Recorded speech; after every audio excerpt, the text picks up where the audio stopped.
حضرت عمر کا زمانہ تھا، مصر فتح ہو گیا، حضرت عمر بن عاص گورنر بنے۔ رواج یہ تھا مصر کے اندر کہ ایک دریا چلتا تھا، دریائے نیل، اور سارے مصر کا انحصار اسی دریا پہ تھا۔ فصلوں کو پانی بھی لگتا اسی سے، جانور بھی اسی سے پانی پیتے، کھیتیاں بھی اسی سے سیراب ہوتی۔ سال کے بعد وہ دریا خشک ہو جاتا، سال کے بعد وہ دریا خشک ہوتا، اور جب خشک ہوتا نا تو ایک کواری لڑکی قتل کر کے دریا میں ڈالتے، پھر وہ دریا چلتا۔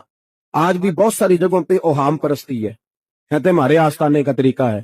میں نے کہا آستانے کا اس آستانے کا طریقہ ہوتا ہے جس کا اس آستانے کا تعلق در مصطفیٰ سے ہوتا ہے، باقی کسی آستانے کا اپنا کوئی ذاتی طریقہ نہیں۔ طریقہ وہ جو میرے نبی پاک کا طریقہ ہے۔ حضرت عمر فاروق کو جناب عمر بن عاص، اور کہتے ہیں کہ پکا طریقہ یہ تھا کہ جب تک لڑکی قتل کر کے ڈالتے نہیں تھے دریا چلتا نہیں تھا۔ حضرت عمر کو خط لکھا کہ حضور یہ معاملہ ہے، اور لوگ مجھے یہی کہتے ہیں، میں نے لوگوں کو سمجھایا ہے کہ اسلام ظلم کا حکم نہیں دیتا، ظلم کی اجازت نہیں دیتا، کیسے لڑکی قتل کی جائے، اب آپ بتائیں کیا کرنا ہے۔ حضرت عمر ایمان، یقین، استقامت، پہاڑ ہیں یہ لوگ۔ حضرت عمر نے 2 خط لکھے، ایک حضرت عمر بن عاص کے نام، دوسرا دریائے نیل کے نام۔ 2 خط لکھے، ایک خط لکھا دریا کے نام، ایک خط لکھا عمر بن عاص گورنر کے نام۔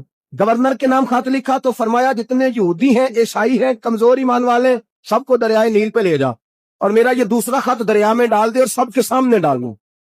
کہتے ہیں یہ خط پڑھنا چاہے تو تجھے اجازت بھی ہے۔ حضرت سیدنا عمر بن خطاب رضی اللہ تعالیٰ عنہ نے دریا کو مخاطب کر کے لکھا، ہو دریا، اگر تو کہتا ہے نا کہ لڑکی قتل کر کے پھینکی جائے گی تو میں رسول اللہ کا ماننے والا ہوں، میں ظلم نہیں ہونے دوں گا، ہمیں تیرے پانی کی ضرورت ہی کوئی نہیں، تو بے شک پانی نہ دے، اور اگر تو اللہ کے حکم سے بہتا ہے، اگر تو اللہ کے حکم سے بہتا ہے تو پھر اللہ کا بندہ اور مصطفیٰ کا غلام عمر تجھے حکم دیتا ہے کہ فوراً بہنا شروع کر دے، فوراً منٹ نہ لگانا۔ حضرت سیدنا عمر بن عاص فرماتے ہیں لشکروں کے لشکر لے کے میں دریائے نیل پہ پہنچا، اور بھرے مجمع میں جناب عمر کا خط میں نے ڈالا تو دریا نے بہنا شروع کر دیا۔ فرماتے ہیں دریا بہنے لگا اور غیر مسلم کلمہ پڑھنا شروع ہو گئے۔ لوگ مجھے کہنے لگے کیا دکھایا ہے جو کلمہ پڑھ رہے ہیں؟ تو میں نے کہا دکھایا کچھ بھی نہیں، یہ حضرت عمر کے ایمان کی قوت کی برکت ہے کہ بہت سارے لوگوں نے کلمہ